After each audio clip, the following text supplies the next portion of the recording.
Hello everyone, welcome to this lecture. In this lecture, I will be covering a very important reaction called as Wood's reaction. In the previous lecture, I have covered the topic Grignard reagent and preparation of alkane from Grignard reagent. And at the end of the video, I have given some work to write it down on your own. I hope you have written the answers in the comment box. Okay. Those who are not able to solve the question correctly, I am here to help you out. No need to worry. Okay. So we'll quickly start solving the question. You can just check whether you have written it correctly. Now talking about the question, now in this case, CH3MgI. Now the CH3MgI, it is nothing but methyl, we call it as methyl magnesium. Remember students, you should know the naming, okay? For each and every structure, the naming is compulsory. You need to write down the naming.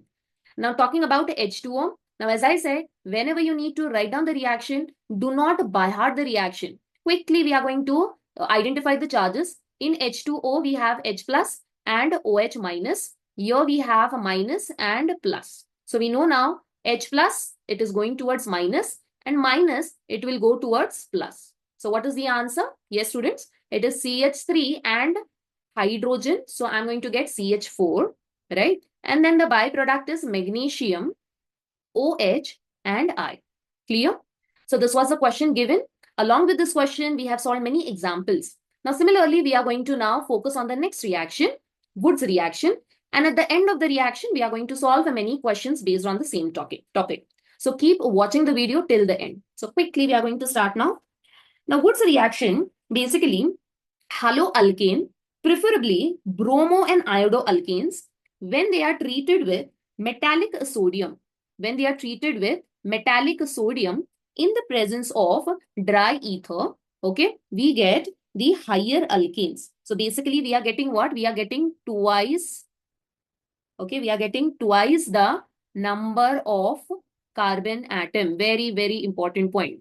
At the end of the video, I will be writing down all the key points. So do not forget to watch the ending part. Okay. So from this reaction, basically what we are doing is we are using preferably bromo and iodoalkanes. Okay. And then we are converting bromo and iodoalkanes to the corresponding alkane, which is containing twice the number of carbon. Now, why only bromo and iodo we can use? Why not the chloro group and why not the fluoro group? Now, quickly, we are going to have a look on the concept about fluoro and chloro. Now, when I talk about fluoro and chloro, remember the reactivity is very important, students. Okay, in the reaction, definitely the reactivity matters, right? So, bromo and iodo, okay, they are highly reactive. Okay, than chloro and fluoro. Now, why they are highly reactive, students? Because if I look into the periodic table, I can see that fluorine is present, okay, first in the group, then comes chlorine, then comes bromine, and finally it is iodine. Okay, so only these four halogens we are going to concentrate. So fluorine, chlorine, bromine, iodine, right? Now, in case of chlorine and fluorine, the bonds are what? The bonds are very, very strong. So I can say that the bond strength of fluorine and chlorine is very strong. So if the bond is very strong, definitely it requires a lot of amount of energy to break the bond, right? And the bond which is very strong, definitely the reactivity is very less. And on the other hand, we have bromine and iodine. So in this case, the bond strength is what? Bond strength is weaker. Okay, bond strength is weaker in case of bromine and iodine. It is weaker. And since it is weaker, the bond, it can easily break, or the reactivity is what? It is a very, very high. Okay. And that is the reason why we are using only bromo and iodo, because of low reactivity of fluorine and chlorine. Low reactivity of fluorine and chlorine. And bond strength of fluorine and chlorine is strong. Because of that, it requires more energy to break. And since it requires more energy to break, the reactivity is less. Clear? So we are only focusing on bromo and iodo group. Now coming back to the reaction. Now, if I look into the reaction, basically what is happening? The haloalkane, twice we are going to use haloalkane. When it is treated with the sodium, just look at the box. Okay, I have put this rectangular box. That means over here, X is what? As I said, the bond is what? In case of bromine and iodide group, okay, bromo and iodo, the bond is weaker. That means this halogen, it can easily be removed. Same here from this side, the halogen can be easily removed. And if this bond is breaking, what is going to happen, students? The R and R bond, okay, this R and R bond, it is going to combine. It is going to form a bond, okay? I have shown this using the green color pen, okay? So R and R bond, it is going to form. And then whatever I have put in the box, okay, rectangular box, everything is going to combine. What is exactly happening? Sodium, we know that sodium, it is a plus charge and it is having two sodium, right? We are using two sodium. So definitely one sodium, it will combine with one halogen because this sodium, it has one valency is one, the valency of halide is one. But now we have a two sodium, right? So two sodium, if I'm using, then two halogen, it will combine. Okay, so the formula will become 2NaX. Okay, the formula will become 2NaX. Clear? So 2 sodium and 2 halogen. Clear? So as you can see, 2 R are combined and we are getting twice the number of the actual carbon. Now in this entire thing, I can see there is presence of a dry ether, right? Now why do we use a dry ether? That is also very important. Now already in the Grignard reagent, I have discussed. Now the use of dry ether, it is what? Basically sodium, okay, sodium, it is highly reactive. Okay, sodium is what? It is highly, or it reacts vigorously with water, producing sodium hydroxide and hydrogen gas. Okay, it produces sodium hydroxide and hydrogen gas when it reacts with water. So it reacts vigorously. And in order to prevent this side reaction, okay, we are what? We are using a dry condition, because a dry ether, it provides a stable environment for the reaction to proceed. Clear? That is the reason why we need to maintain the condition dry, and we are using what? We are using dry ether. Clear? So I think everything related to the Woods reaction I have explained. Now quickly we are going to solve one reaction. Now in this case, CH3I. On the other side also I am using CH3I. So basically I'm using two same groups. Okay, we are using what? We are using two same groups. So in this case, I and I, it will combine with sodium. So we have two sodium, two I. So it will combine to give two NaI. And then carbon and carbon, it will combine to give what? To combine to give ethane. Clear? Do not forget to put on the arrow dry ether. Very important. Now let us take one more reaction. Here again, two similar iodo groups we have taken. Okay, this is iodoethane. I'll write down the name, iodoethane, and again one more iodoethane. So basically we are using symmetrical groups. Okay.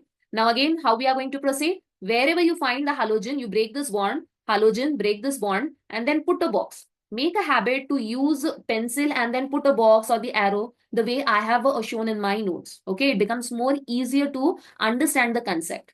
And then carbon and carbon, it is going to form a bond. So I will be getting C2H5 bond C2H5.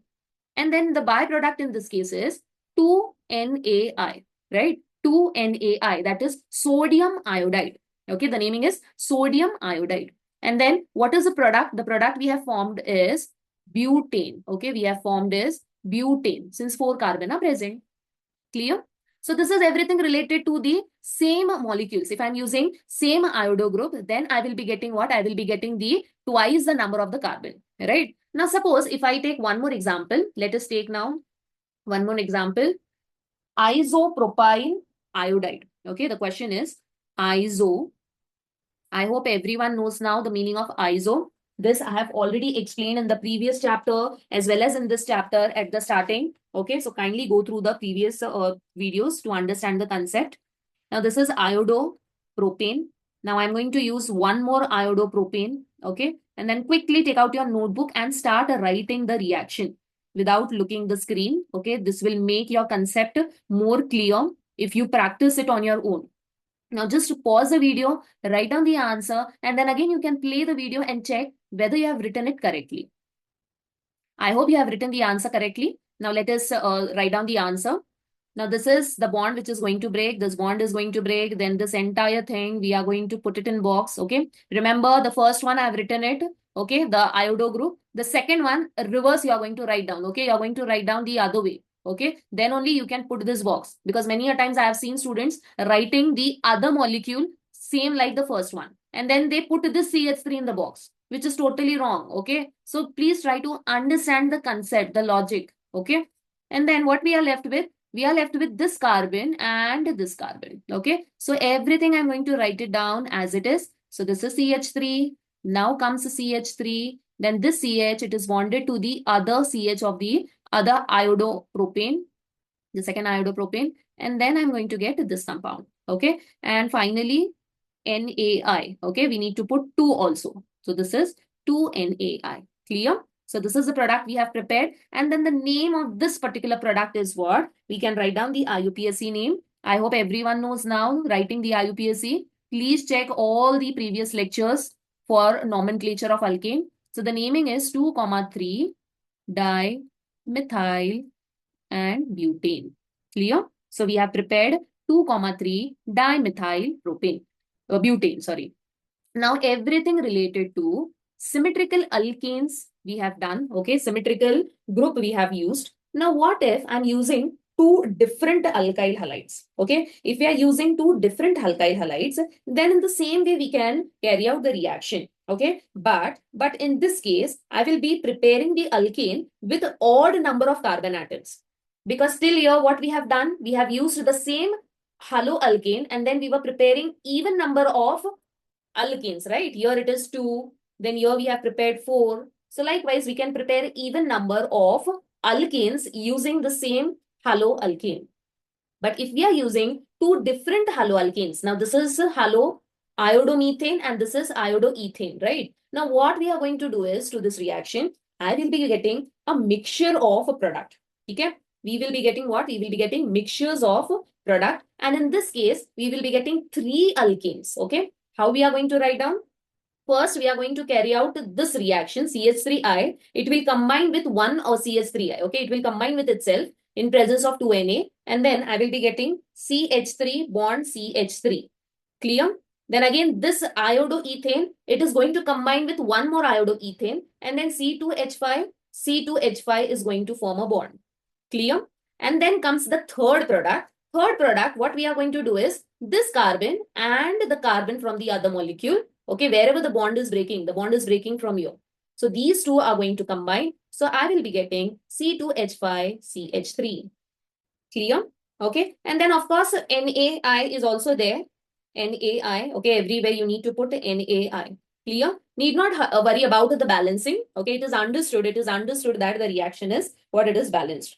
Right? So this is the entire thing. This is the entire thing we have prepared for the mixtures of alkane. If you need to balance it, fine, no problem. You can just write down this again, 2CH3I plus 2Na. Then in the presence of dry ether, I will be getting the first one, okay, this one. Then 2C2H5I plus 2Na, and then the second reaction. Okay, so like this also you can show the reaction, but even if you show directly, again it is what it is correct. Clear? So this is the entire thing related to the two alkyl halides. Clear? Now, the problem with this type of reaction, now there is a limitation. Okay, the limitation is that if I am using two different haloalkanes, okay, if we are using two different haloalkanes, then we are getting mixtures of product. And whenever we are getting mixtures of product, remember students, it becomes very difficult, okay, to separate the mixtures of the alkanes in the laboratory. Okay, to separate the mixtures of alkanes in the lab, it is not easy because their boiling points, the boiling point is what? The boiling point of the alkenes is very close. And that is the reason why to separate each and every product, it is not that easy. So this method, it is not suitable to prepare alkenes containing odd number of carbon atoms. Okay, I repeat, this method is not suitable to prepare the alkenes containing odd number. Rather, it is what? It is suitable to prepare the even number of carbon atoms. Clear? Okay. So this was everything related to Wood's reaction. Now quickly we are going to look into some key points of Wood's reaction, and then further we will be solving more and more questions on the same reaction. So keep watching the reaction and this video till the end. So let us quickly write down few key points.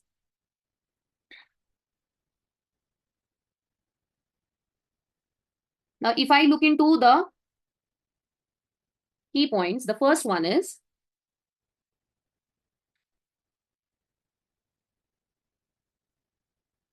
coupling reaction. Now remember, Wood's reaction, it is basically coupling reaction. Coupling reaction means what? The carbon and carbon bond is formed, right? So the Wood reaction is what? It is basically a coupling reaction that forms carbon single bond carbon. Clear? Then alkyl halides in this case. they are involved in the reaction. Coming to sodium, we are using what? We are using sodium as a reagent. And if I'm using sodium as a reagent, since it is what? It is highly reactive, vigorously it reacts with water, I need to use dry ether. Okay, I need to use dry ether. So the condition is dry ether we are using, okay, in order to, and the inert atmosphere in order to prevent the oxidation. And what is the product we are getting, students? We are getting the product that is new alkane. We are getting twice the number of alkane if I'm using two similar haloalkane or alkyl halides. And what is the limitation in this reaction? The limitation is that I cannot use or I cannot prepare odd number of carbon containing alkane. Okay, I cannot prepare odd number of carbon containing alkenes. So these are the key points or the summary of entire thing, whatever we have studied in this reaction. And quickly, I hope everything related to Wood's reaction is clear. In the next reaction, I'm going to proceed ahead with reduction of haloalkanes. So keep watching all the lectures and I'll see you in the next lecture. Thank you.